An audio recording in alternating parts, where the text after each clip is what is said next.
This last video, we're going to take a look at some different special types of factoring.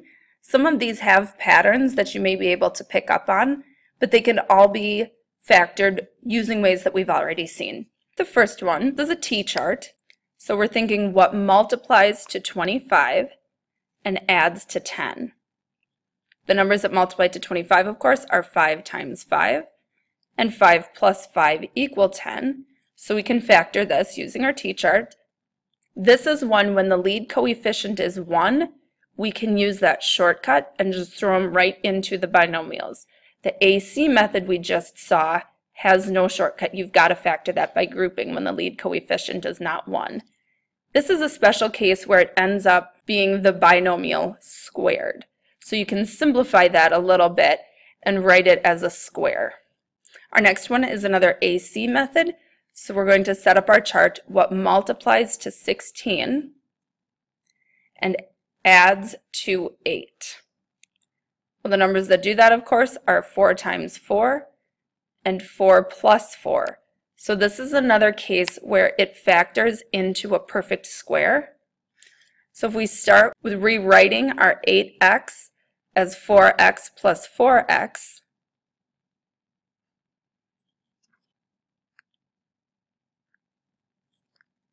and then our plus 1. When we factor this by grouping, we'll notice that the GCF and what's left are both the same.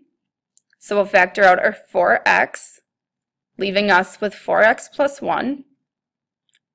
And those second two terms, the only GCF would be 1. They have nothing else in common. So this factors into 4x plus 1 squared.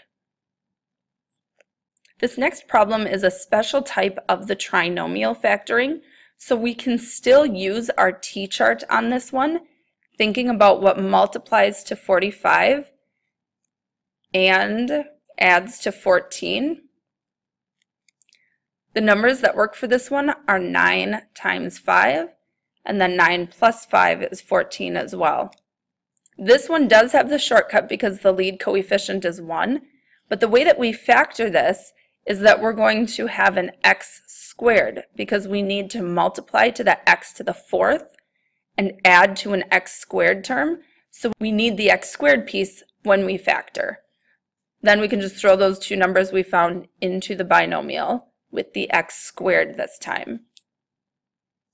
When you can use the trinomial factoring method is if the first power is 2 times as big as the middle power.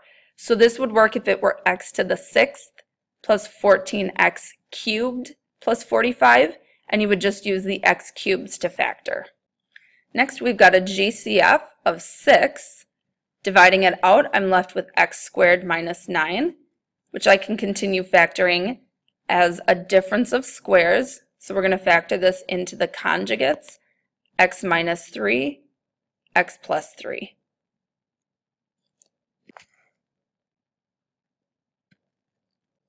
Last example, we've got a common factor of x on this one, so we're going to take that out. 2x squared minus 7x minus 15. So this one will be our AC method. We're multiplying to a negative 30, the 2 times the negative 15, and adding to a negative 7. The first two numbers that jump out at me as multiplying to 30 are 6 and 5. But those do not have a difference of 7, so I need to keep thinking. I'm also thinking 10 times 3 because those have a difference of 7. So negative 10 times positive 3 multiplies to a negative 30, and the negative 10 plus 3 adds to a negative 7. So I'm going to continue factoring this one, keeping that GCF of x, rewriting that middle term as negative 10x plus 3x, and keeping that negative 15, factoring by grouping, so I'm going to use my bracket. So the GCF for our first two terms is 2x, leaving us with x minus 5. The GCF for our second two terms is a positive 3, leaving us with x minus 5. So we've got our GCF of x, we've got our new GCF of x minus 5, and we have a 2x plus 3 left over. And here are 3 U-Try questions for you to take a look at, and we'll start off class by factoring them together.